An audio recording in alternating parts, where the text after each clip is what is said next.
majesty.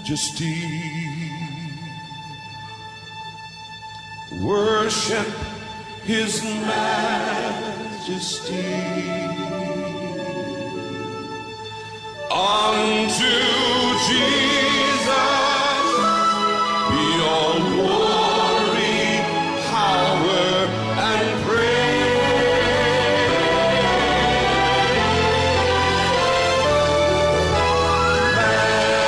Majesty,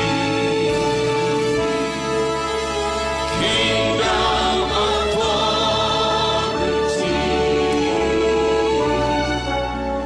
flows from his throne unto his throne. His anthem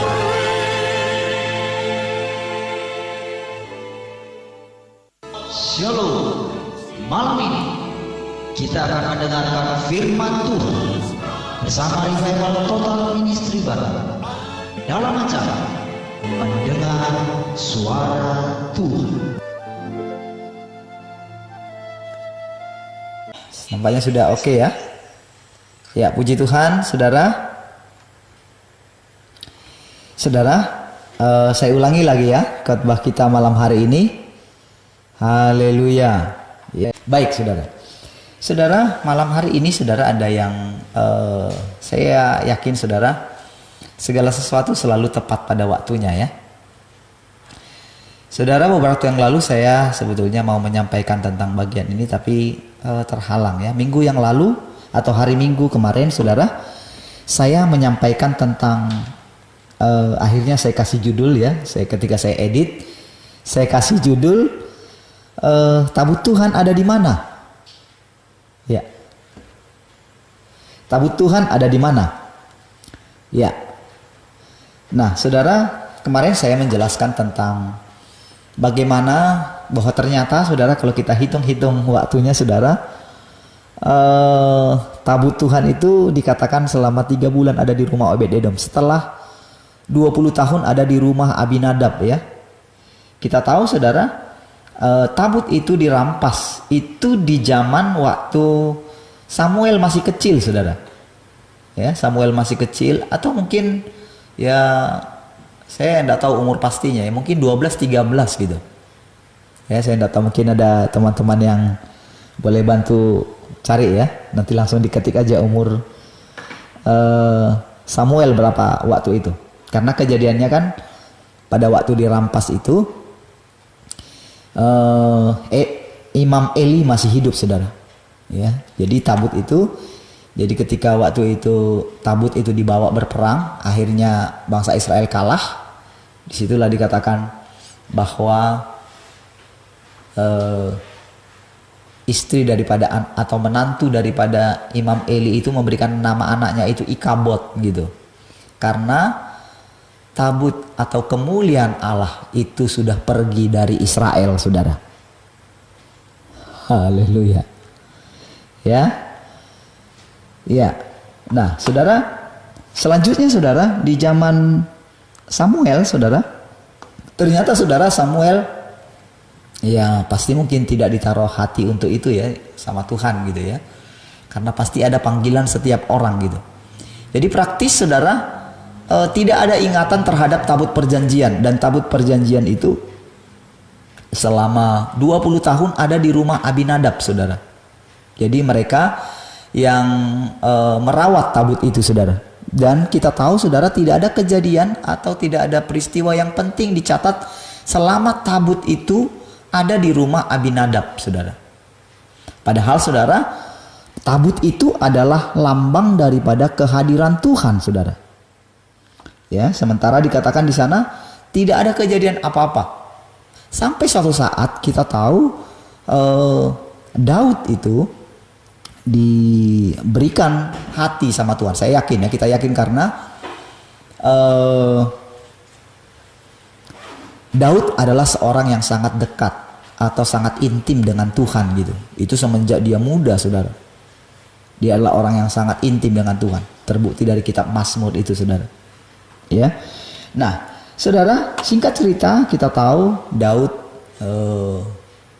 berusaha diingatkan untuk mengambil pulang. Singkat cerita saudara, ketika diambil pulang baru terjadi satu peristiwa yang sangat mengerikan, di mana Usa anak Abinadab itu disambar sama Tuhan, karena pada waktu itu tabut Tuhan itu mau jatuh gitu, karena dibawa pakai kereta. Waktu itu Daud belum tahu. Ya, saudara nanti bisa ikuti cerita selengkapnya atau saudara baca di dalam Alkitab ya, 1 Samuel pasal 5 kalau nggak salah. Nah, saudara, jadi saudara pada waktu itu saudara tabut itu harus singgah ke rumah Obed Edom, saudara. Arti Obed Edom itu adalah hambanya Obed. Ya, tapi kita tahu saudara, kalau dikatakan itu bahwa itu masih orang Filistin karena dikatakan orang Gad di sana ya. Nah, jadi saudara itu hanya masalah tempat dia pernah singgah di sana mungkin. Makanya dia disebut menjadi sungguh mungkin ada gangguan di sini sebentar ya. Oke.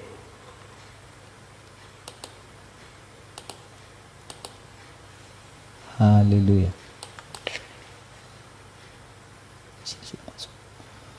Oke. Haleluya. Sudah masuk. Berdengung.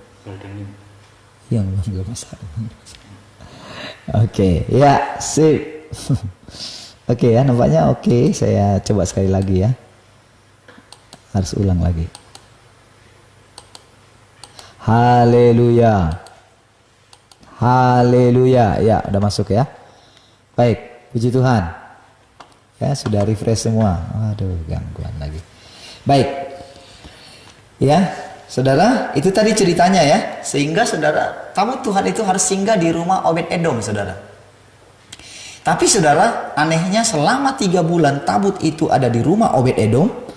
Namun ternyata saudara, keluarga Obed Edom malah diberkati sama Tuhan selama 3 bulan itu. Sehingga berita itu harus sampai kepada Daud, saudara. Sehingga Daud berinisiatif untuk bawa pulang. Dan dia selidiki Alkitab. Dan dia tahu caranya bagaimana, harus diangkut oleh imam, tidak boleh dibawa kereta baru, ya. Akhirnya dia harus dipikul gitu. Akhirnya caranya benar, dan singkat cerita tabut itu bisa dibawa kembali ke tempatnya, ke Yerusalem gitu. Ya. Ternyata saudara, kalau kita lihat kejadian hari-hari ini saudara, ternyata setelah hitung-hitung ya, saya tahu saudara tidak ada yang secara kebetulan saudara, bahwa kita akan masuk ke satu new normal, saudara. Ya, new normal atau gaya hidup yang baru dari suatu keadaan yang sedang terjadi. Kita tahu segala sesuatu peristiwa yang terjadi, semuanya tidak ada yang luput daripada perhatian Allah. Saudara, di Batam mulai ada keluar keputusan yang baru bahwa sejak tanggal 16 ibadah mulai akan dibuka. Ya, tentu dengan protokol ya. Namun saudara, kalau kita lihat dari tanggal sejak mulai ditiadakannya ibadah secara resmi ya, di dalam tempat-tempat ibadah gitu ya, secara bangunan gitu, kalau kita hitung waktunya kira-kira 3 bulan saudara, karena kita di Tembesi juga mulainya berhenti tanggal 15 Maret, nanti dimulai berarti tanggal 16, 3 bulan saudara. Saudara, ketika ada tadi yang mengingatkan itu saudara di FB, wow, saya kaget juga. Saya nggak hitung dari tadi, tapi ketika diingatkan itu saya terperanjat juga gitu. Karena kebetulan minggu yang lalu, hari Minggu kemarin saya sampaikan tentang ini.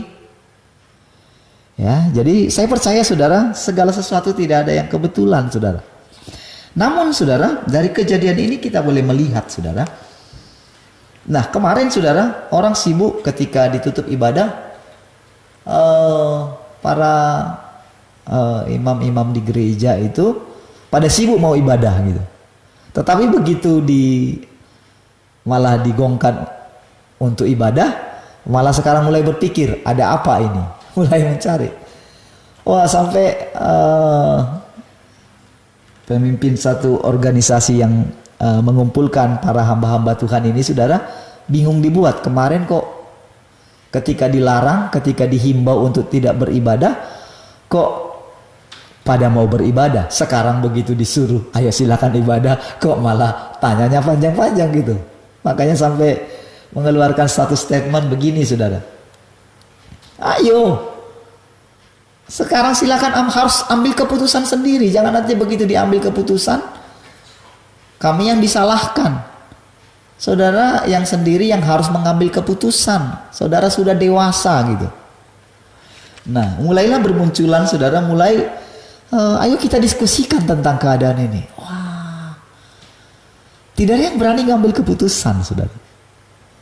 Ya, kalau saya, saudara, begitu tahu keadaan, begitu sinyal, saudara, saya tangkap, ya sudah, tinggal ngikutin. Begitu diiyakan, oke, karena selama ini juga nunggu sinyal gitu. Jadi begitu oke dikatakan, udah, langsung saya buat suratnya, karena memang diminta suratnya. Jadi per tanggal 16 sesuai dengan keputusan, ya mulai saja. Nah, saudara, namun ada satu hal yang saya lihat ya, ada yang mengirimkan juga tadi di WhatsApp ya, bahwa keadaan sekarang ini kalau kita lihat itu, saudara, itu adalah seperti keadaan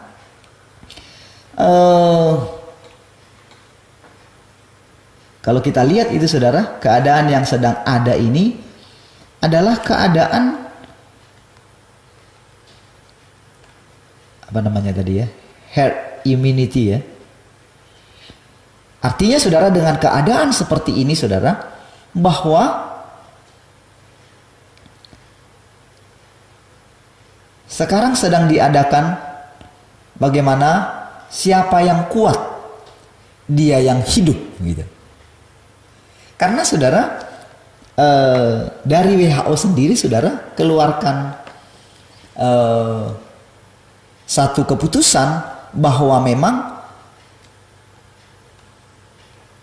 ya dikatakan herd immunity ya. Dikatakan bahwa vaksinnya belum ditemukan. Jadi dengan membiarkan 70% populasi terinfeksi virus sehingga akan mendapatkan kekebalan antibodi secara alami. Sambil menunggu vaksin, gak mungkin dalam waktu dekat, paling cepat 1 tahun. Maka pilihan daripada herd immunity ini, saudara, immune ini adalah pilihannya adalah bertahan hidup atau kebal terhadap penyakit. Yang kedua, meninggal bagi yang tidak kuat. Herd immunity ini yang pelan-pelan akan dilakukan, mesti nantinya nggak akan dibilang herd immunity secara langsung. Tapi kita akan mulai merasakannya. Yang sadar paham betul arahnya HI ini, yang gak sadar akan mengira COVID sudah selesai. Padahal belum.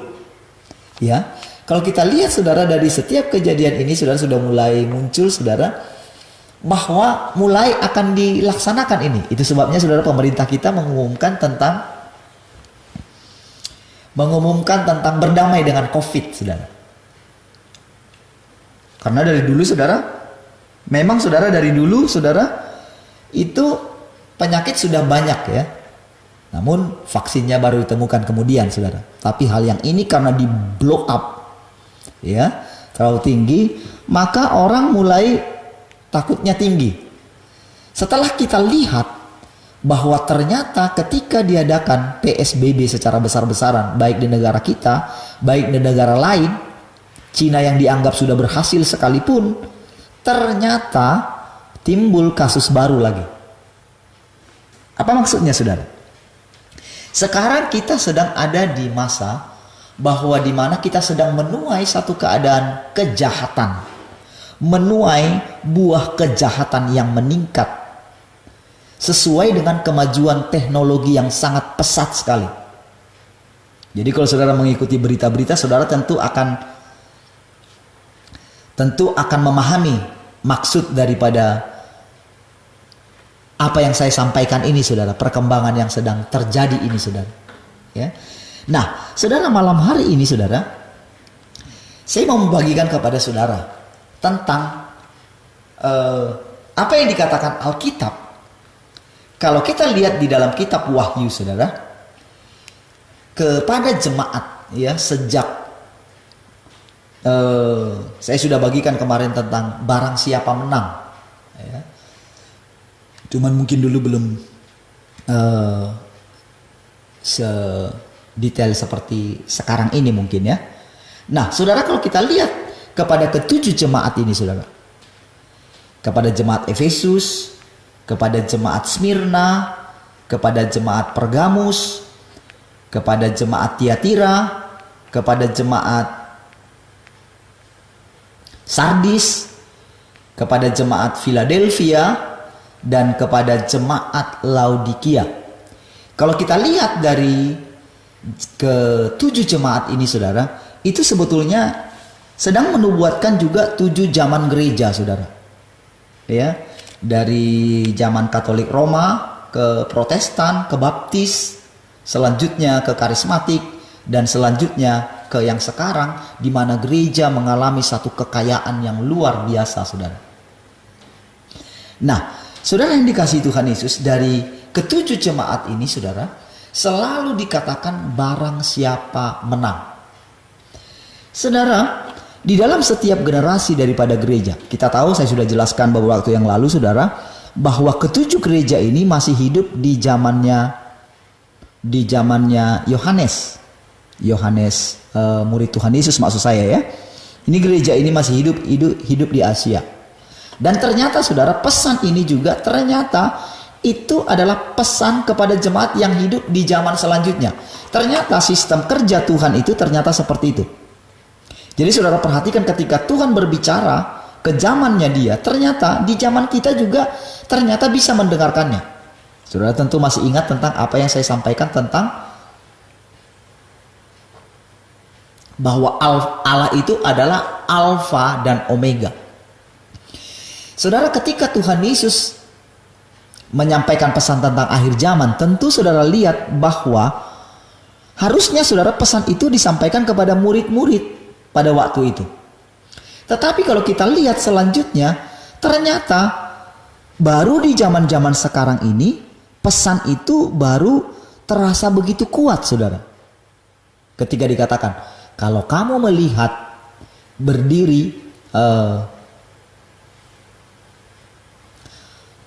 pembinasa keji itu berdiri di bait suci gitu ya, di bubungan bait suci, maka para pembaca hendaklah mendengarkan nasihat seperti yang disampaikan di dalam kitab Daniel. Kitab Matius menuliskan itu, saudara. Ya. Nah, jadi ternyata, saudara, kalau kita lihat 1900 atau boleh dikatakan hampir 2000 tahun ya, ketika Tuhan harus menyampaikan itu, kalau di zaman gereja mula-mula, mereka selalu menyampaikan tentang pesan kedatangan Tuhan, saudara. Kenapa, saudara, pesan kedatangan Tuhan itu harus terus kita gaungkan, saudara? Karena memang betul, saudara, Allah itu Alfa dan Omega. Jadi di setiap zaman pesan tentang kedatangan Tuhan itu tetap terus bergema, saudara. Maranatha, gitu. Nah, kalau kita lihat, saudara, jadi mesti seperti itu kita membaca Alkitab, saudara. Jadi kita nggak boleh mengatakan, oh Tuhan masih lama datang. Kita nggak boleh karena kita membuat perhitungan setahun 2 tahun lalu kita membuat satu kelonggaran gitu, satu kelonggaran dalam hidup kita gitu. Karena banyak orang yang memprediksi demikian, saudara. Banyak orang yang membuat satu perhitungan sehingga ya udahlah, tunggulah, masih ada beberapa tahun lagi gitu ya. Saya ingat ya, Pak Andreas pernah menyampaikan hal ini, saudara. Dihitung dari zamannya dia gitu ya. Dihitung jadi seperti tolak ukurnya umurnya beliau gitu.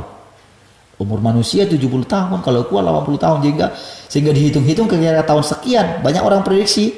Dan memang, saudara, setelah beliau meninggal, hal-hal kesininya, saudara, percepatannya makin cepat sekali. Tetapi, saudara, bukan membuat kita ini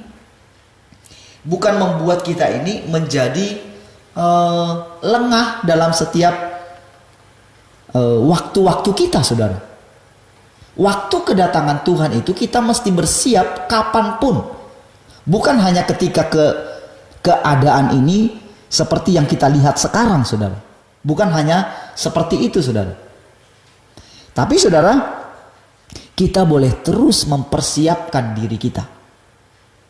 Ya. Jadi kalau saya kasih gambaran tentang tentang pesan-pesan Tuhan kemarin yang saya sampaikan dari Benny Hinn dengan Sadhu Sundal Selvaras itu saudara bisa nanti lihat lagi saudara ya, atau nanti diposting ulang lagi ya tentang hal-hal ini supaya saudara mulai memahami gitu. Puji Tuhan saudara, kita diberikan tanda-tanda seperti itu.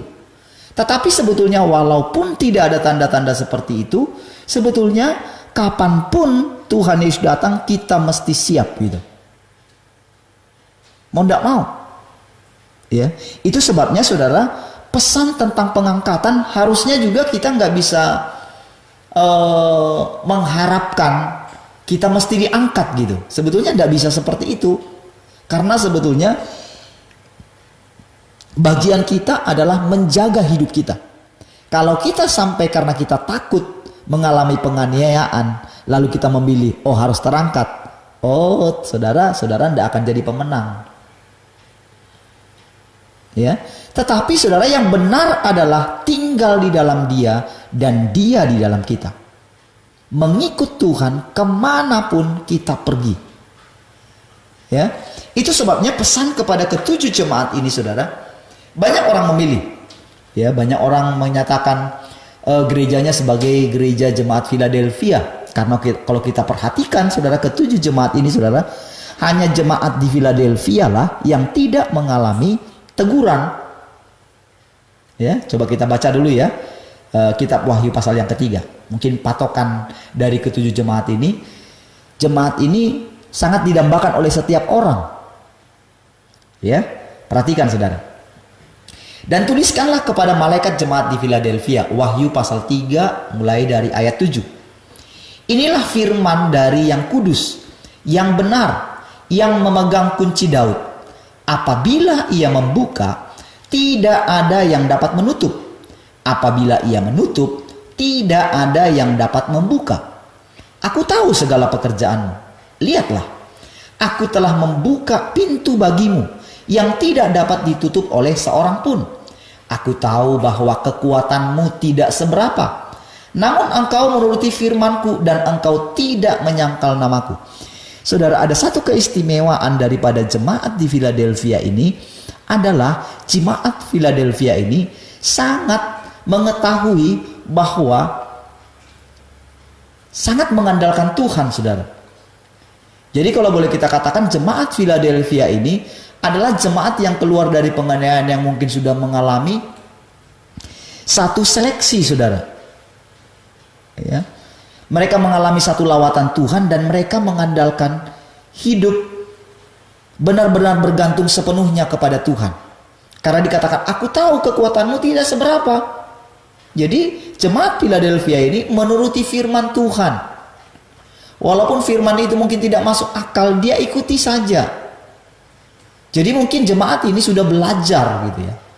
Jemaat ini, jadi ingat sekali lagi saudara, jemaat ini bukanlah hanya kepada jemaat yang hidup di zaman Yohanes, di zaman gereja mula-mula, tapi ini juga berbicara kepada jemaat yang hidup di masa antara Laodikia dan Philadelphia ini, saudara. Karena kalau kita lihat saudara, tepat setelah, jadi saudara, dari zaman Efesus tadi saudara, kalau saudara perhatikan dari zaman Efesus ke zaman Smyrna, ke zaman Pergamus saudara, itu ada satu tingkat penurunan yang sangat fatal saudara. Kalau di jemaat Efesus itu masih ada, kalau kita lihat semangat mereka yang luar biasa, namun mereka kehilangan kasih mereka yang semula gitu ya. Jadi sudah cenderung kepada mengandalkan kekuatan mereka, cenderung kepada kesombongan gitu. Karena mereka menilai siapa saja gitu. Ya, bahkan kalau ada rasul yang palsu gitu, itu bisa langsung dinilai gitu. Tetapi saudara, kalau kita lihat kepada jemaat Smyrna mulai turun saudara. Apalagi kepada jemaat Pergamus saudara. Sampai-sampai saudara, kalau kita lihat jemaat Pergamus ini saudara, sampai dikatakan iblis itu sampai bisa bertahta saudara. Lihat ya. Kalau kita lihat dulu ya sedikit ya ke jemaat Pergamus saudara. Di Wahyu pasal 2 ayat yang ke-13 dikatakan begini. Aku tahu di mana engkau diam, yaitu di sana, di tempat tahta iblis. Wow. itu tingkat merosot yang sangat tinggi sekali, saudara. Sampai iblis bisa bertahta, saudara. Di tempat tahta iblis, dan engkau berpegang kepada namaku, dan engkau tidak menyangkal imanmu kepadaku. Jadi saudara, dia berbicara kepada ada beberapa orang yang masih mempertahankan imannya. Makanya dikatakan barang siapa menang. Tetapi tentu kita melihat ini karena kejatuhan gereja pada waktu itu, saudara. Saudara, kalau kita lihat definisi daripada gereja yang ada di Matius pasal 16 itu adalah alam maut tidak menguasainya. Aku mendirikan jemaatku. Ketika Petrus mengatakan, engkau adalah Mesias, anak Allah yang hidup. Lalu Tuhan berkata kepada Petrus, Petrus, Simon, engkau adalah Petrus, batu karang yang kecil. Dan di atas batu karang yang besar ini, dia menunjuk kepada satu batu karang yang besar gitu. Aku mendirikan jemaatku. Artinya ketika Petrus mengucapkan pewahyuan tentang siapa Yesus, di dasar itulah Tuhan menetapkan gerejanya atau jemaatnya, saudara. Alam maut tidak akan menguasainya. Namun kita lihat di zaman Pergamus ini, saudara, di mana dikatakan di sana iblis bertahta, saudara. Namun kalau kita lihat di sini, saudara, bahwa Tuhan tidak berurusan dengan iblis yang bertahta di sana.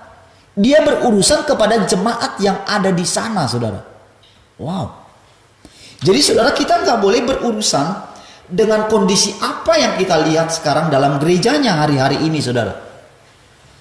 Saudara, kalau kita berdiri sendiri, saudara, kalau kita menganggap diri kita benar, kalau kita cuek dengan keadaan gereja yang ada di sekitar kita hari-hari ini, ya sudahlah, biarin gitu. Saudara, kita akan melihat keadaan yang seperti ini, saudara. Jadi bagian kita, saudara, adalah barang siapa menang. Kalau kita rindu melihat satu keadaan seperti yang terjadi di Philadelphia, tetapi ternyata kita sedang ada di zaman gereja Laodikia secara umum, karena memang kita lihat demikian, saudara.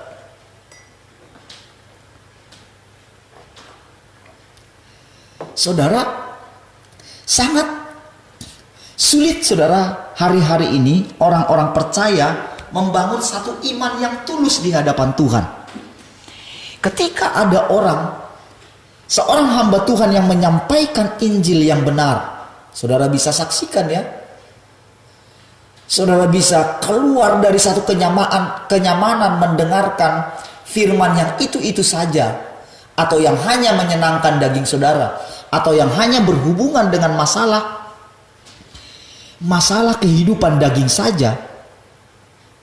Saudara mesti keluar dulu sedikit dari situ, mulai mendengarkan sesuatu yang memang ditulis dalam Alkitab dan lebih banyak tertulis dalam kitab Perjanjian Baru. Saudara, di zaman sekarang ini, saudara, kita mungkin akan sangat jarang menemukan satu pengajaran yang menitik beratkan terhadap kehidupan seperti yang dikatakan oleh para rasul atau disampaikan oleh Tuhan Yesus sendiri, saudara.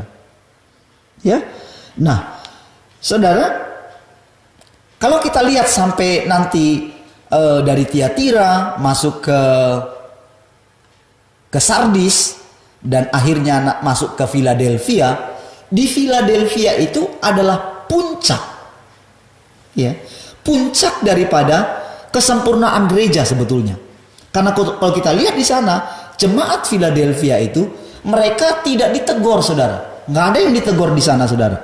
Nggak ada yang Isabel tidak ada di sana, saudara. Tapi di tempat yang lain, saudara, itu ada, saudara. Kalau saudara lihat ya,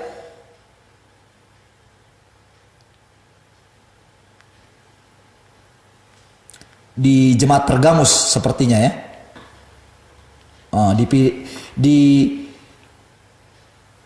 Di Pergamus tadi, saudara, ada yang dikatakan mulai muncul namanya pengikut Nikolaus. Saya sudah jelaskan kemarin ya, arti kata Niko dan Laus itu, saudara. Nah, itu mulai ada tingkat. Mulai ada tingkat antara golongan imam dan orang awam, saudara. Padahal saudara 1 Petrus 2 ayat 9 katakan kita ini semua adalah imamat yang rajani. Mulai ada yang menggolongkan, oh kami ini golongan imam. Ada golongan imam, golongan full timer maksudnya. Lalu ada jemaat yang ya bisa aja bekerja mereka. Ya itulah bagian mereka untuk menghidupi para imam gitu. Wah, ternyata saudara kalau kita lihat ini saudara, Tuhan enggak setuju dengan ini saudara. Nggak bisa seperti itu.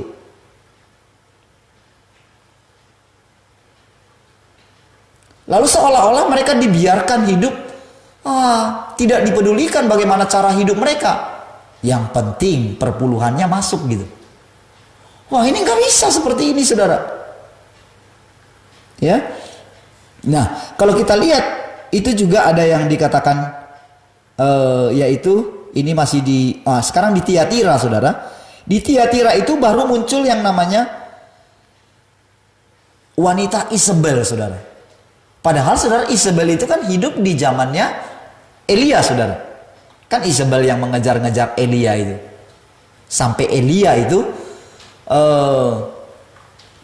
Sampai Elia itu lari, padahal dia tadinya perkasa luar biasa gitu. Tapi ternyata ketika Elia mulai mengikuti perintah Tuhan, akhirnya saudara di zamannya dia sebetulnya Isabel itu sudah mati saudara. Tetapi saudara di kitab Wahyu kenapa muncul lagi? Ya, roh Isabel ini muncul saudara. Wah, roh Isabel ini yang paling fatal juga saudara. Ya. Namun saudara kalau ketika kita lihat saudara dikatakan di ayat 22 dari Wahyu pasal 2 dikatakan begini. Lihatlah, aku akan melemparkan dia ke atas ranjang orang sakit, dan mereka yang berbuat zina dengan dia akan kulemparkan ke dalam kesukaran besar, jika mereka tidak bertobat dari perbuatan-perbuatan perempuan itu. Nah saudara, kita tahu saudara, ada hal-hal juga kalau kita lihat ada satu masa saudara di mana perzinahan begitu kuat menyerang gereja-gereja. Maaf saudara, ya tidak bilang semua ini ya, tapi gereja-gereja karismatik saudara banyak ketahuan kena skandal ini. Gereja-gereja yang bergerak di dalam karunia-karunia saudara, banyak terjatuh di sini saudara. Namun kalau kita lihat saudara, meningkat selanjutnya saudara ke jemaat Sardis saudara ya. Jemaat Sardis, lalu kalau kita lihat di jemaat Sardis ini dikatakan saudara begini saudara. Di Wahyu 3 ayat yang pertama. Dan tuliskanlah kepada malaikat jemaat di Sardis, inilah firman dia yang memiliki ketujuh roh Allah dan ketujuh bintang itu. Aku tahu segala pekerjaanmu. Engkau dikatakan hidup, padahal engkau mati. Bangunlah dan kuatkanlah apa yang masih tinggal, yang sudah hampir mati. Sebab tidak satu pun dari pekerjaanmu aku dapati sempurna di hadapan Allahku. Karena itu, ingatlah bagaimana engkau telah menerima dan mendengarnya. Turutilah itu dan bertobatlah, karena jikalau engkau tidak berjaga-jaga, aku akan datang seperti pencuri, dan engkau tidak tahu pada waktu manakah aku tiba-tiba datang kepadamu. Ayat 4, tetapi di Sardis ada beberapa orang yang tidak mencemarkan pakaiannya. Mereka akan berjalan dengan aku dalam pakaian putih, karena mereka adalah layak untuk itu. Barang siapa menang, ia akan dikenakan pakaian putih yang demikian. Aku tidak akan menghapus namanya. Saudara, kalau kita lihat di jemaat yang kelima ini saudara, itu seperti turun pada titik nol saudara. Ya, nggak ada lagi pekerjaan yang nampak saudara. Namun firman Tuhan, ingat saudara, sekalipun sumbu yang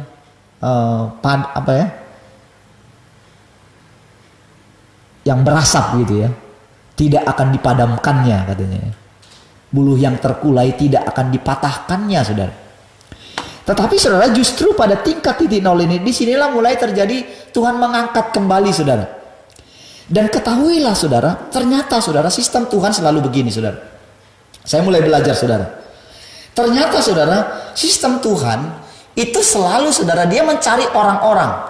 Jadi ternyata dari setiap generasi ini saudara, ada orang-orang pilihan yang akan dibuat itu menjadi benih untuk generasi berikutnya saudara. Karena kalau kita lihat di sini saudara, dikatakan saudara, di Sardis ada beberapa orang yang tidak mencemarkan pakaiannya. Ya di tengah-tengah keadaan yang sudah pada level yang seperti itu, kalau kita lihat di zaman yang sebelumnya saudara, di mana gereja sudah sangat tercemar dengan Bileam, lalu dengan roh Bileam tadi ya, dengan roh Isabel gitu ya. Nah, itu sampai pada hampir pada titik nol, tidak ada lagi yang nampaknya hidup gitu. Tapi justru masih ada orang-orang yang menjaga gitu. Artinya apa saudara? Kita tidak boleh punya alasan, oh sekelilingku begini, enggak. Tuhan menegur, nanti kita lihat ayatnya ya, kepada jemaat di Laodikia itu.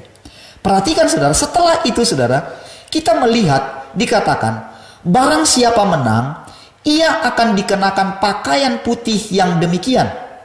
Aku tidak akan menghapus namanya dari kitab kehidupan, melainkan aku akan mengaku namanya di hadapan para malaikatnya. Jadi saudara, dari setiap generasi ini, ada orang-orang yang menang saudara. Dijadikan satu benih untuk pembangunan generasi berikutnya. Karena memang saudara, dalam pandangan Tuhan saudara, kita ini adalah satu saudara. Jadi saudara, kita nggak bisa membiarkan generasi kita seperti yang dikatakan tadi di jemaat mana tadi yang dikatakan, engkau membiarkan wanita Isabel itu. Saudara, kita tidak bisa diam. Dalam arti begini saudara, dalam arti memang kita tidak bisa langsung lakukan apa ya, satu apa misalnya satu hal yang seperti yang dilakukan oleh Martin Luther gitu ya. Dia sudah melakukan itu, tapi tingkat selanjutnya ternyata itu berulang kembali. Apa yang perlu kita lakukan adalah tinggal di dalam dia saudara. Artinya apa? Kita mesti selaras dengan dia saudara. Selaras dengan dia, sepakat dengan dia. Kalau kita lihat panggilan Tuhan atas setiap para rasul itu berbeda. Semua para rasul itu martir. Tetapi ternyata Yohanes yang hidup di zamannya itu bisa mendapatkan satu gambaran secara menyeluruh daripada gereja Tuhan saudara. Sehingga dia mendapatkan pesan kepada ketujuh jemaat ini. Sehingga dia masih melihat ketujuh jemaat ini. Dia masih sempat mengunjungi jemaat-jemaat ini saudara. Dia punya otoritas untuk itu saudara. Dia mulai menegaskan, kalau saudara baca nanti kitab 1 Yohanes, itu sangat jelas terhadap gambaran tentang anak Allah yang tidak berbuat dosa lagi katanya. Tidak bisa berbuat dosa katanya. Barang siapa mengatakan bahwa dia itu mengasihi Allah tapi dia tidak mengasihi saudaranya, ia menjadikannya pembohong saudara. Orang itu pembohong, nggak ada kasih Allah di dalam dia. Dia menegaskan itu saudara. Dia membawa kita kepada gambaran asli daripada gereja yang sesungguhnya saudara. Nah, gereja Philadelphia ini dikenal sebagai gereja persaudaraan karena arti Philadelphia ini adalah kasih persaudaraan saudara. Jadi saudara, dikatakan semua orang memanggil saudara. Ya, bukan memanggil bapak ya. Kalau di zaman-zaman dulu kan kalau namanya berjumpa dengan Pak Pendeta, bapak gitu. Di timur sana saudara masih sangat kental sekali terhadap itu. Tetapi tahukah saudara, semuanya kita di dalam Tuhan tidak ada hubungan yang seperti itu. Yang ada adalah hubungan saudara saudara. Artinya apa? Levelnya sama, nggak ada golongan tinggi, golongan imam, dan golongan awam. Itu tidak benar di hadapan Tuhan. Karena ada kecenderungan saudara, kecenderungan seorang pemimpin itu memaksakan kehendaknya kepada bawahannya. Itu sudah dialami oleh banyak gereja saudara. Ada seperti pemaksaan. Tetapi yang benar yang dibawa Tuhan adalah gereja persaudaraan. Satu saudara satu sama lain saudara. Memang ada yang dipercayakan karunia memimpin, tapi cara memimpinnya tidak seperti orang dunia, saudara. Ya, jadi saudara, ternyata dari setiap gereja yang satu dengan yang lain ini, saudara, ada satu keterkaitan satu dengan yang lain, saudara. Jadi saudara, bagaimana panggilan kita? Nah, kita nggak bisa mengatakan begini, oh aku ini gereja Philadelphia lalu kita meniru. Nggak sedangkal itu, saudara. Karena saudara, kalau kita lihat saudara, antara Philadelphia dengan Laodikia ini saudara, kalau kita lihat Laodikia ini saudara, sepertinya luar biasa saudara. Tetapi saudara, kalau saudara perhatikan saudara, karena saya juga termasuk keluaran daripada satu pergerakan yang luar biasa, kalau saya katakan ya, di zaman itu saudara. Saya bisa mengerti tentang apa artinya gereja Philadelphia ini saudara, karena boleh mengecap sedikit saudara, di mana tingkat kebersamaan itu sangat tinggi sekali, di mana pada waktu itu saudara, orang tidak memikirkan kekayaan saudara. Saya ingat di zaman itu saudara, para pendua syafaat dengan polos-polosnya, bahkan tidak ngerti apa namanya lipstick dan sebagainya, baju, bahkan harus sampai diingatkan oleh ibu gembala pada waktu itu saudara, karena namanya para pendoa, mereka berdoa di toilet gitu ya, dengan menangis gitu ya, bahkan kadang-kadang gak ikut ibadah saudara, mereka hanya di bawah panggung. Tetapi saudara, kecintaan orang-orang yang banyak berjumpa dengan Tuhan pada waktu sangat bisa merasakan arti daripada ibadah pada waktu itu. Orang sampai lari untuk ikut ibadah saudara, dan benar-benar boleh merasakan saudara, tidak seperti sekarang saudara. Sebelum gereja diberkati secara luar biasa saudara, ada salah satu gereja yang pernah saya berbincang-bincang dengan para pengerjanya ketika mereka awal-awal ya, sesudah saya memulai satu pelayanan. Saya melihat juga satu pertumbuhan satu gereja saudara. Ketika awal-awal mereka di ruko saudara, itu mereka sangat katanya luar biasa kan, merasakan hadirat Tuhan. Tetapi begitu mereka diberkati luar biasa dan mereka membangun suatu gereja yang sangat besar saudara, dan mereka sangat diberkati, mereka sendiri yang mengatakan bahwa hadirat yang mereka rasakan tidak seperti dulu. Kemana? Ya, nah itu yang saya sedang jelaskan kepada saudara, bahwa antara jemaat Philadelphia dengan Laodikia ini saudara, itu sangat rentan jatuh ke Laodikia. Kalau kita lihat jemaat di Laodikia yang dikatakan, aku tahu segala pekerjaanmu, engkau tidak dingin dan tidak panas. Alangkah baiknya jika engkau dingin atau panas. Jadi karena engkau suam-suam kuku dan tidak dingin atau panas, aku akan memuntahkan engkau dari mulutku. Karena engkau berkata, apa? Aku kaya. Aku telah memperkayakan diriku dan aku tidak kekurangan apa-apa. Dan anehnya saudara, sudah kaya, kalau zaman sekarang saudara, itu masih terus ingin meraup semakin banyak, semakin banyak, semakin banyak. Kadang-kadang sampai kalau saya perhatikan gitu, tak malu ya mengucapkan hal yang seperti ini, terus mengajarkan hal yang seperti ini terus. Ada satu rasa di dalam hati ini saudara, ketika terus membicarakan uang di tengah-tengah kondisi yang seperti sekarang ini. Apalagi saudara, terkesan seperti enggak, mau gimana pun keadaannya, lu mesti antar persembahan gitu. Waduh, saya itu merasa, kok bisa? Namun saudara, saya ditegur saudara, enggak bisa, enggak saudara, karena memang keadaannya seperti itu. Nah, keadaan seperti itulah yang membuat kita tetap memilih Tuhan, atau kita melihat keadaan sekeliling kita saudara. Kalau kita melihat keadaan sekeliling kita, tentu kita akan menjadi kecewa saudara. Tapi kalau kita melihat Tuhan, itu sebabnya saudara, yang pertama itu saudara, Tuhan memunculkan. Kalau saudara baca itu saudara, Tuhan memperkenalkan dirinya sepertinya berbeda-beda dengan ketujuh jemaat ini saudara. Ya, namun kepada jemaat di Laodikia ini saudara, tetap dikatakan barang siapa menang saudara. Jadi kita ada di antara kedua ini saudara. Tidak mudah saudara, tetap tinggal di dalam dia, tetap mengkhotbahkan bagaimana hidup yang sesungguhnya bersama dengan Tuhan di tengah-tengah banjirnya satu berita-berita yang mengatakan bagaimana ingin menyenangkan daging saudara.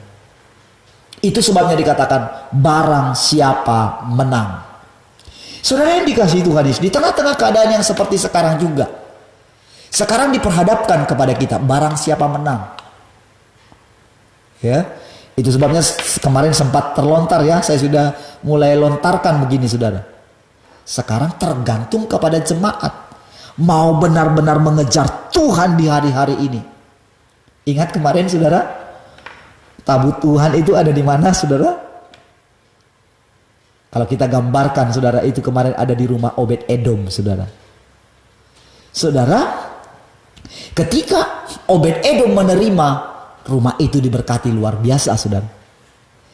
Dan sekarang saudara, ketika tabut itu setelah 3 bulan ada di rumah Obed Edom saudara, nanti dibawa balik ke tempat aslinya saudara. Tentu saudara nggak bisa bilang, oh nggak ada, tetap ada saudara. Ini sekarang seperti satu gambaran kita boleh melihat keadaan ini.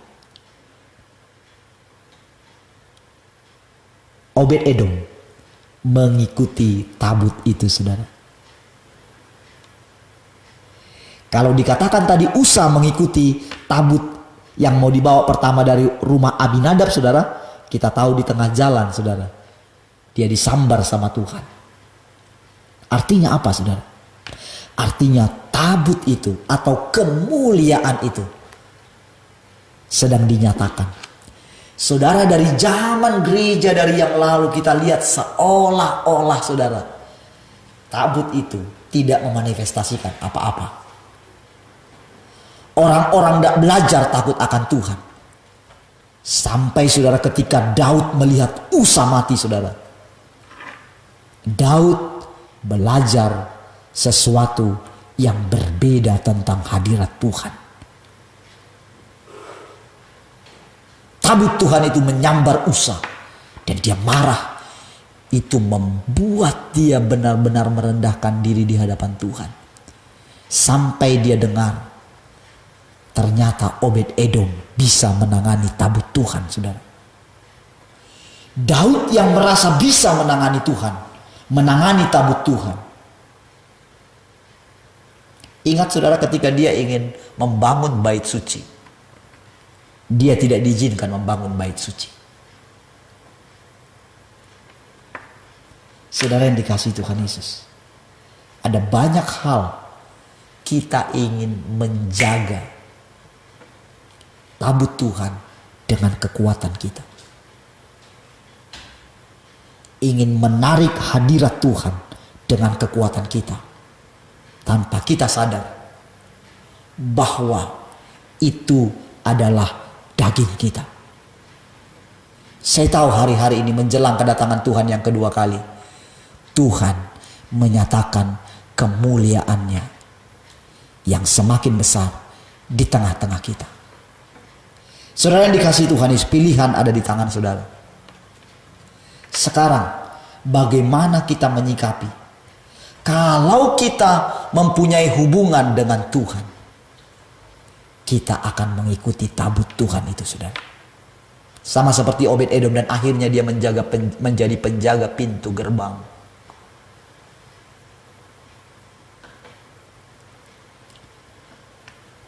Saudara yang dikasihi Tuhan Yesus,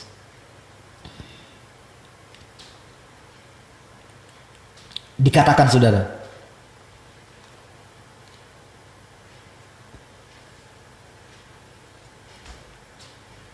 barang siapa kukasihi, ia kutegur dan kuhajar.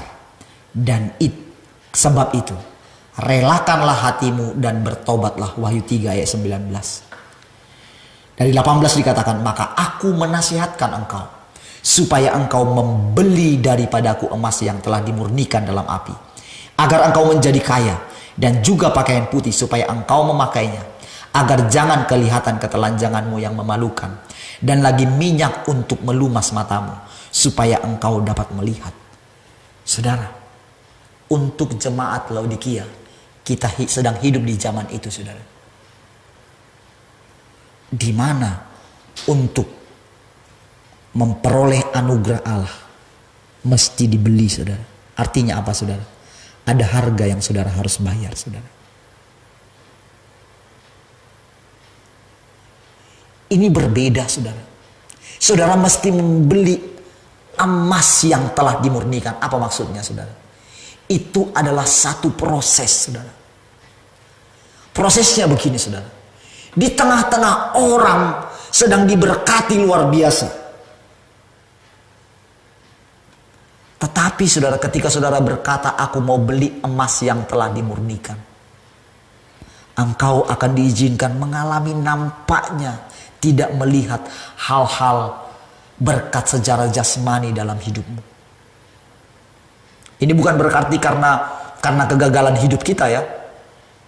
Saya mesti wanti-wanti juga, saudara. Pencobaan-pencobaan yang kamu alami tidak melebihi kekuatanmu. Artinya apa, saudara? Kalau sampai kita merasa bahwa kita itu nggak sanggup, gitu ya. Ada dua hal, saudara. Itu bisa karena kesalahan, saudara. Karena firman Tuhan berkata, kalau dari Tuhan, itu tidak melampaui kekuatanmu, saudara. Saudara pasti bisa melewatinya. Artinya apa? Ada hal-hal yang memang dikarenakan karena kesalahan kita. Karena kita tidak mentaati firman Tuhan. Ada dosa yang kita lakukan yang tersembunyi. Ada kelicikan-kelicikan dalam hati kita. Ada kemalasan kita. Tidak bisa seperti itu, saudara. Saya belajar di situ. Tetapi dalam hal ini, saudara, ketika kita mengikuti Tuhan, kita mengikuti terus dengan setia, dikatakan barang siapa menang. Perhatikan ini, saudara. Barang siapa ku kasihi, ia ku tegur dan ku hajar. Sebab itu relakanlah hatimu dan bertobatlah. Saudara yang dikasihi Tuhan Yesus, ada satu pesan yang kuat hari-hari ini. Relakan hatimu dan bertobatlah. Wow, saudara. Kita mesti banyak bertobat. Khusus para hamba Tuhan, saudara, yang dengan mudah menyampaikan sesuatu, yang hanya ingin lepas dari masalah ini, saudara. Haleluya. Lihat, aku berdiri di muka pintu dan mengetok. Jikalau ada orang yang mendengarkan suaraku dan membukakan pintu, aku akan masuk mendapatkannya, dan aku akan makan bersama-sama dengan dia, dan ia bersama-sama dengan aku. Barang siapa menang, ia akan kududukkan bersama-sama dengan aku di atas tahtaku, sebagaimana aku pun telah menang dan duduk bersama-sama dengan Bapakku di atas tahtanya. Dan selalu diakhiri, siapa bertelinga, hendaklah ia mendengarkan apa yang dikatakan Roh kepada jemaat-jemaat. Saudara yang dikasihi Tuhan Yesus, sekarang, saudara, semua kita sudah mendengarkan, saudara. Saudara bisa ikuti nanti juga di YouTube, saudara. Saudara dengarkan ulang kembali, saudara. Dengarkan secara berulang sampai saudara mendapatkan satu pesan, saudara. Saudara mendengarkan suara Tuhan dan saudara membuka pintu hati saudara dan mengizinkan dia masuk. Barang siapa bertelinga, hendaklah ia mendengarkan apa yang dikatakan Roh kepada jemaat-jemaat. Nah, saudara, nanti kan kita lanjutkan setelah siaran ini, mungkin ada 15 menit lagi ke depan ya. Baik, mari kita berdoa. Terima kasih Bapa Surgawi, terima kasih Tuhan Yesus, terima kasih Roh Kudus. Kami bersyukur malam hari ini biar apa yang kami dengar hari ini, itu boleh menguatkan kami memilih apa yang benar. Kami serahkan acara selanjutnya, biar Allah yang memimpin kami. Dalam nama Tuhan Yesus, haleluya, amin.